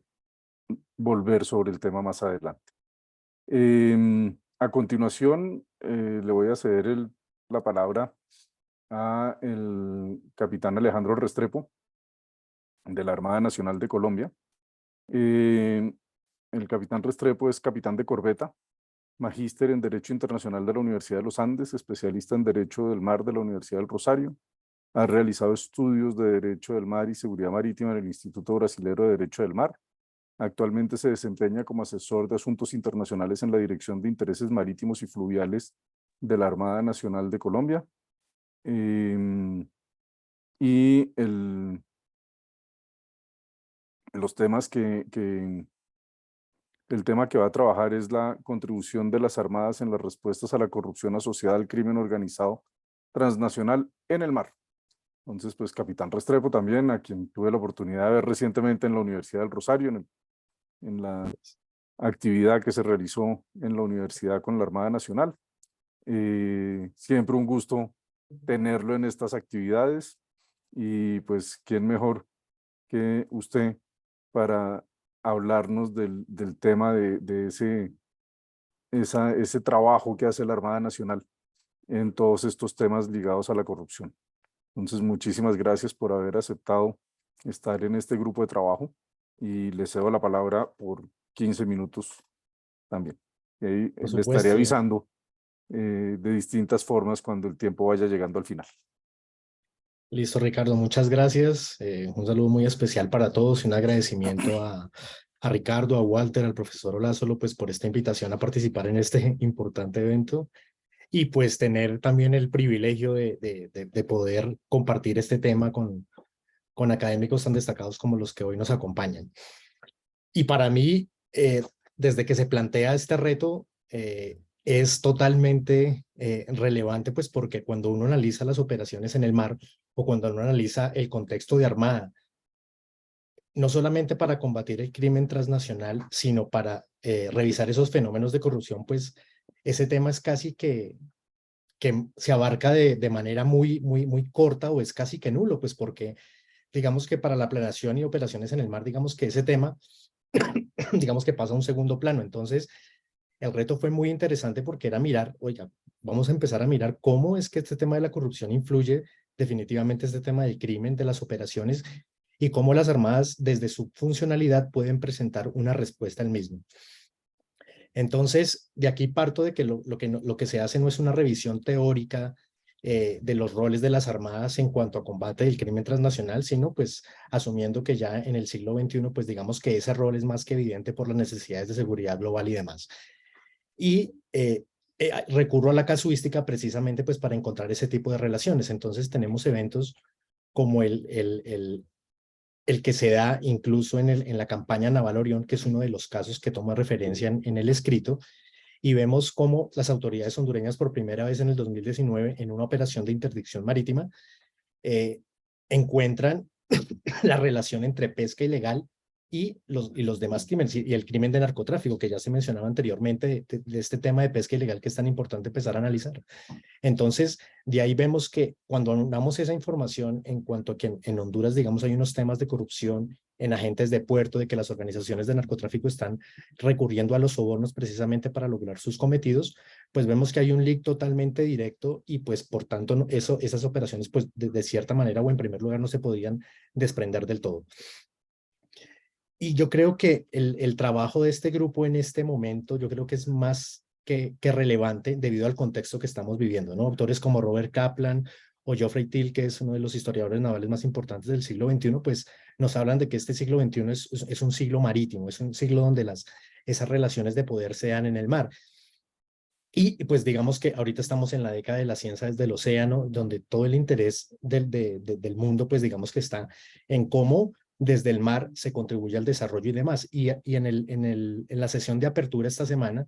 precisamente decían algo bien importante, de mirar cómo la corrupción afecta también esos retos globales y esos esfuerzos globales por lograr la paz y el bienestar. Y entonces, en el escenario marítimo, como ya la mencionaba la profesora Bárbara, pues que es la conexión natural en la cual transcurre no solamente el comercio, sino también las comunicaciones digitales. Pues creo que analizar este escenario de corrupción, de mirar este fenómeno, cómo influye en estos aspectos, pues es totalmente relevante. Bueno, para ello, ¿a qué recurrí? Primero, hacer una investigación un poco histórica de mirar cómo el fenómeno del crimen o cómo esa agenda de seguridad global se va construyendo en el océano, pero paralelamente también mirar cómo la corrupción en ese entorno marítimo se iba dando, precisamente para encontrar una concordancia. Entonces, lo que se ve, digamos que yo planteo 5 etapas básicamente para analizar el crimen organizado transnacional en el mar y ese vínculo con la corrupción. Y pues lo que se encuentra es principalmente, digamos, del siglo XVII a principios del siglo XX, es la la orientación de los estados a salvaguardar el comercio marítimo. Entonces, todas las acciones en el mar pues van orientadas a salvaguardar este asunto, pero paralelamente pues se van dando actos de corrupción o de soborno principalmente en puertos y principalmente a raíz de toda la dinámica del comercio. Digamos que posteriormente con el tema después de la Segunda Guerra Mundial y derechos humanos, digamos que esa argumentativa de los estados a la seguridad en el mar pues va tomando ya un matiz de protección de la dignidad humana. Entonces tenemos convenciones como la trata de personas, como la Convención de la Esclavitud, en donde ese rol a la dignidad humana y la protección del ser humano, digamos, también se da en los espacios marítimos, en buques, en puertos y demás. Posteriormente, pues ya la seguridad global se centra en el tema de fenómenos como el narcotráfico, fenómenos como la piratería y digamos fenómenos como el terrorismo. Ahí también se hablaba en este panel del convenio SUBE y demás que surge precisamente con todo este tema del terrorismo. Entonces ver cómo esa agenda global también se va alineando estos fenómenos y acá la corrupción pues en el tema del narcotráfico pues es ver cómo también se crean esas redes sistémicas en cuando es la corrupción la que precisamente permite que este delito pues permee digamos que todo el globo como tal, todos los países y porque digamos que el medio marítimo pues es de los más empleados precisamente para el ilícito y aquí la corrupción pues juega un papel primordial. Entonces vemos que esa criminalidad que va construyendo también esa agenda global y que van construyendo los estados, pues no es ajena a esos fenómenos de corrupción que finalmente es la que está alimentando este crimen, ¿verdad? Y por eso en la siguiente etapa, ya cuando surgen las convenciones ya precisamente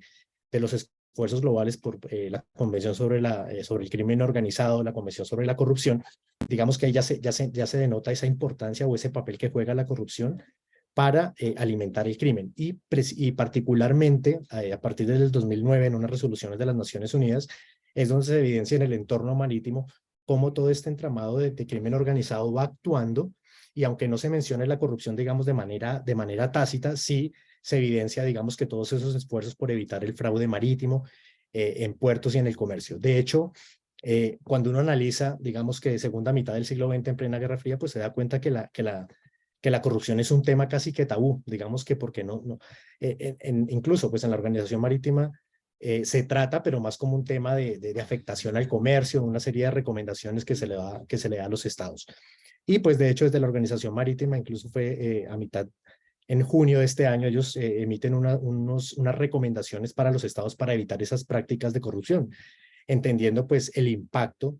que esto tiene para el comercio global, para la seguridad, para el bienestar de todos los países. Por otra parte, y paralelamente, digamos, a esa evolución del crimen y corrupción, también analicé, digamos, que cuál es el rol también histórico de las armadas y esa contribución en esos papeles de seguridad global, ¿no? Entonces, tomé, digamos, que desde las armadas, pues, dominantes, como Armada de España, Inglaterra, Francia, Estados Unidos. También trato de las armadas rusas, digamos, Armada rusa, China, Alemania, las armadas latinoamericanas, de pronto revisando un papel o el aporte que desde el contexto de seguridad en el mar se dan a estos escenarios de combate al crimen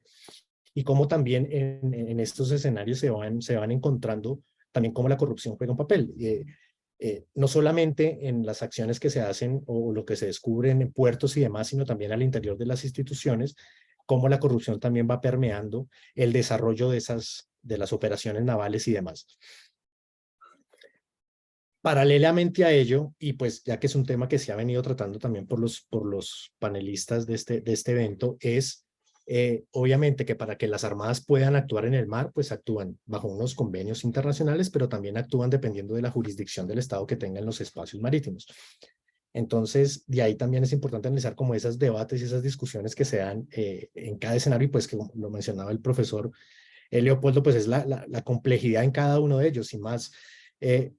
pues digamos en mi papel en la Dirección de Asuntos Marítimos, cuando digamos que día a día son casos que de pronto escapan un poco de esos aspectos teóricos y pues en la realidad digamos lo lleva uno a repensar el derecho del mar y repensar cómo los estados pueden contrarrestar ciertos delitos, ¿no? Entonces que esto también sirve para ello. Y cuando hablaba del tema de la casuística, que me parece supremamente importante para analizar este tema de corrupción, lo menciono en el tema de que desde una perspectiva nacional, pues analizar cómo combatir la corrupción desde el rol de las armadas, pues casi que queda corto, ¿no? Porque eso requiere una visión global, y cuando hablamos del mar, pues vemos que es un escenario cooperativo en donde los estados en el mar, pues las armadas dialogan unas con otras. Entonces, en ese sentido, yo tomé como ejemplos el programa contra el crimen marítimo de la Oficina de las Naciones Unidas contra el Crimen y el Delito, precisamente porque este da como una perspectiva global, digamos que da como un panorama y un escenario de cómo los estados, a través de diferentes instrumentos, pueden combatir el crimen marítimo, pero a su vez también teniendo en cuenta los problemas de la corrupción. Adicionalmente, me pareció importante el índice de seguridad marítima, que es mirar este problema en contexto, ¿no? No es solamente decir, oiga, ¿cuál es el problema de seguridad? De pronto, ¿cuáles los problemas de corrupción? Sino también mirar más allá de eso, mirar, oiga, ¿cuál es el bienestar de las comunidades costeras? ¿Cuál es el nivel de aplicación o de ratificación de algunos instrumentos internacionales de los estados? ¿Cuál es ese nivel de aplicación? ¿Cómo está en cuestión de jueces, de tribunales y demás? Porque pues en últimas todas esas variables van a influir en últimas pues para crear esas respuestas a la corrupción y el crimen transnacional. Y de manera local, pues tomé el ejemplo de la campaña Naval Orión, que es liderada por la Armada Nacional y pues es una de las iniciativas más exitosas que, aunque si bien el objetivo principal es combatir el narcotráfico, digamos que dentro de la campaña y gracias a esas relaciones de cooperación naval que tienen las diferentes, y pues ha tenido la Armada, y digamos que esto no es que la operación sale de la nada, sino estos son años de cooperación, de entenderse, y en esta materia es muy importante como ese cara a cara, esa confianza que le da para uno para intercambiar información de inteligencia y demás para el desarrollo de operaciones. Entonces, lo que ofrece esta campaña es un marco de intercambio de información, y es un escenario importante porque allí también participan agencias, por ejemplo, la Fiscalía, la OIAF en el tema de Colombia, que tratan todos los temas de corrupción. Entonces, creo que es un buen insumo que a partir de ahí lo que se propone es que no solamente, digamos que, claro, aparte del narcotráfico, esa información pues sirve para otras entidades precisamente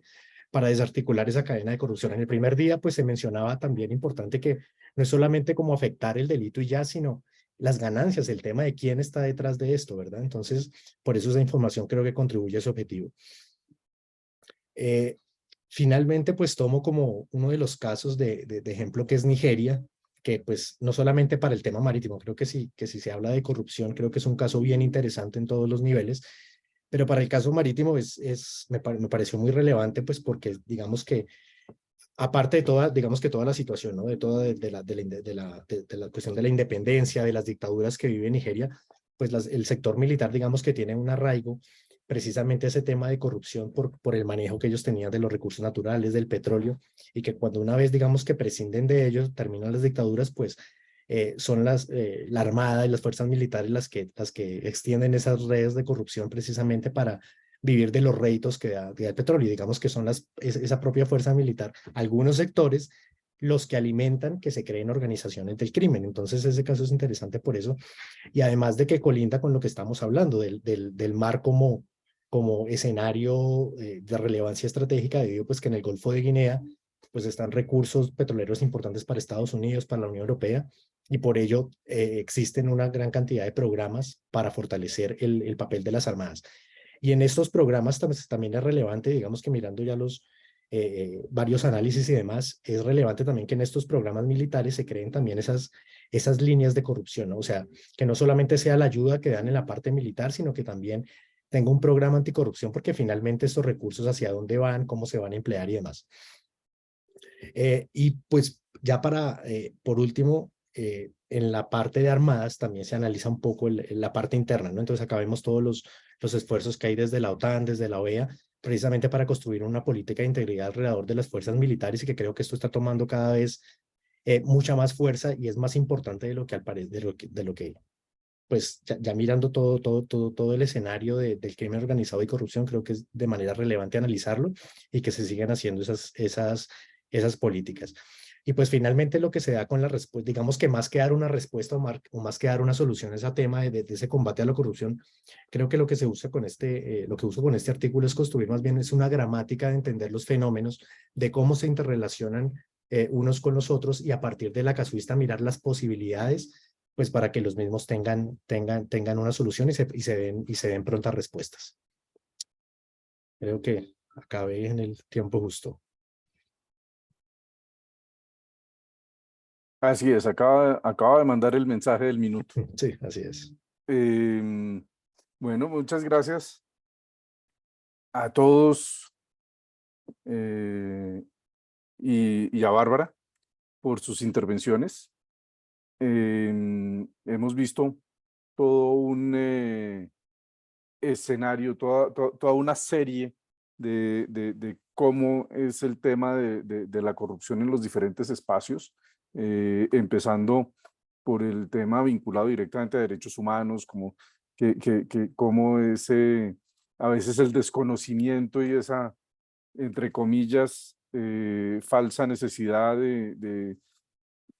hacer negocios y que las personas, pues aparentemente, como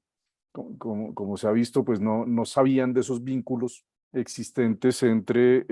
los requisitos de cuando se establece la corrupción, todo lo relativo a esa dificultad que puede haber en la Corte Penal Internacional para esas investigaciones, el tema con relación a los niños, los trabajadores migrantes y los diferentes casos que fueron presentados con relación a el tema de derechos humanos y todo esto directamente relacionado también con la responsabilidad estatal de forma absolutamente clara. Y cómo, pues en diferentes escenarios también nos encontramos con casos conocidos, ¿no? Que no nos son ajenos, están sancionando a Nepal, a Camboya, pero son casos que por lo menos aquí en el caso de Colombia también los hemos tenido recientemente, o al menos casos similares. Después vimos también, y empezaré ahí en un orden inverso, todo lo relativo a puertos, a mar territorial, a zona económica exclusiva, a todo ese trabajo que se realiza también desde las armadas, desde como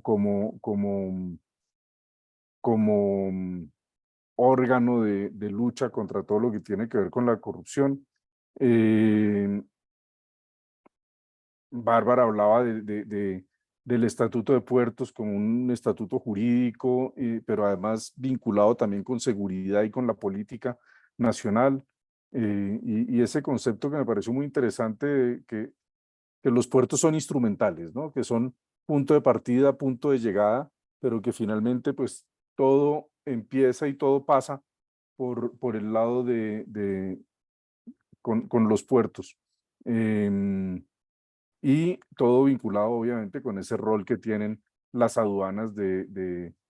mantener esa administración de puertos. El profesor Godio, con relación a la pesca como delito transnacional, creo yo que pues sí hay, y como lo mencionaba él en su intervención, pues hay cosas y yo creo que es lo valioso, lo importante de este proyecto que lidera Héctor Olazolo, es precisamente de que nos puso a pensar en nuevos temas, en cosas que no eran evidentes, que seguramente no habíamos visto, y pues ahí hay varios de esos puntos que nos sorprendieron a todos, o por lo menos a mí, pero además que el profesor Godio haya dicho que a él también hay puntos que lo sorprendieron y que eran cosas que seguramente pues a uno no se le ocurren si no le toca a uno sentarse a mirar estos temas tan específicos y tan concretos. Y también muy interesante mostrar cómo, pues obviamente la Convemar del 82, pero pues que fueron negociaciones bastante largas y en ese sentido, pero pues también ha habido un desarrollo de la criminalidad y cómo hay nuevos crímenes que han surgido y que no están incluidos en la convención, y creo que eso también es un punto que hay que resaltar muy especialmente. Y el profesor Cristian, que desafortunadamente tuvo un corte de luz en su casa y no está con nosotros en este momento, pero que se volverá a vincular tan pronto regrese la luz a su casa,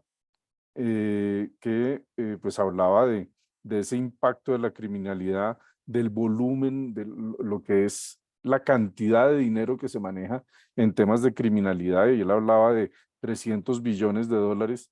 en criminalidad, y porque están todo lo que tiene que ver con drogas, armas, personas, madera, bienes culturales, etcétera, etcétera, etcétera, que están ahí. Entonces,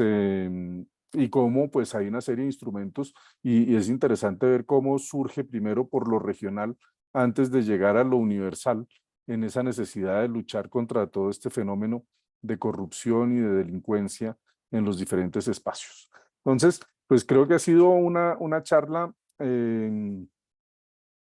absolutamente enriquecedora. Quisiera también resaltar lo dicho por el capitán Restrepo sobre esa visión global y en un espacio colaborativo, ¿no? Que tiene que ser global, que tiene que haber cooperación entre las diferentes instituciones y entidades para poder combatir el crimen en los espacios marítimos, que es una tarea que se realice de forma individual, pues creo yo no va a tener éxito bajo ninguna circunstancia, y por eso pues es muy interesante, y como lo menciona él con relación a la Operación Orión, a esa campaña, y que es finalmente el resultado de un trabajo mancomunado con diferentes armadas a lo largo del tiempo, que permite que se llegue a ese trabajo conjunto, que es fundamental para poder combatir todos estos delitos transnacionales. Entonces, como les decía, absolutamente enriquecedor y muy valiosa esta charla, y creo que esto no hace más que reiterar lo manifestado por el profesor Olazolo, y lo mencioné hace un rato cuando él estaba aquí presente con nosotros, pero sobre todo es que él lo dijo el martes en la inauguración, y es la importancia de la investigación en América Latina. Creo que queda claro que hay mucho para mostrar del trabajo que desde América Latina se está haciendo en derecho internacional, y que pues debemos seguir mostrándolo, y que la relación del conocimiento tiene que ir también en ese sentido de cooperación global y no únicamente en un solo sentido. Entonces, no sé si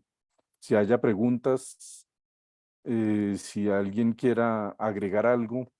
a lo que se ha dicho hasta ahora.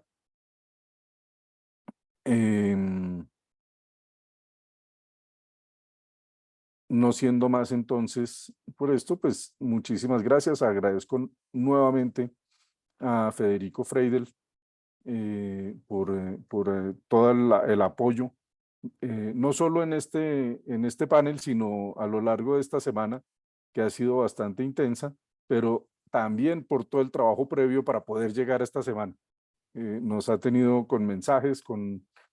teniéndonos al tanto de cada situación, y de verdad que ese trabajo que se hace detrás de cámaras es fundamental. Muchas gracias, Federico. Muchas gracias, doctor. Y entonces, pues le dejo a usted ya para el cierre. El tema de mi parte no es más. Agradecerle a todos ustedes por haber aceptado nuevamente y por estar aquí con nosotros. Listo, vale, pues con eso creo que podemos cerrar 5 minutos antes de lo programado. Entonces, pues creo que no es una cantidad así exagerada de tiempo en el que nos adelantamos. Muchísimas gracias por sus ponencias. Pues como ya lo sabíamos nosotros los que estamos detrás de bambalinas, muy interesantes todas. Muchas gracias también por tomarse el tiempo para estar acá. Y pues nosotros, tanto yo como pues, a título personal, como el doctor Olazolo, apreciamos muchísimo su dedicación y su pues, participación en estos eventos y en general en el proyecto y el programa de investigación. Entonces, pues no falta recalcar pues que estamos muy agradecidos con ustedes, y pues con eso creo que podríamos terminar. Espero que tengan una muy buena tarde y noche. En el caso de Bárbara, también muchas gracias. Pues es algo que hemos recalcado mucho con los ponentes internacionales al otro lado del Atlántico. Conectarse a esas horas tan tarde para la ponencia es algo que de verdad apreciamos muchísimo. Entonces, gracias. Y felicitaciones a Bárbara. También. Gracias, muchas gracias. Gracias. Sabemos que es difícil alejarse del niño en estos momentos, pero muchas felicitaciones y muchas gracias. Es un tiempo maravilloso, sin embargo, un poco difícil, pero muchas gracias. A ti, muchas gracias. Vale, listo. Entonces voy a parar la grabación.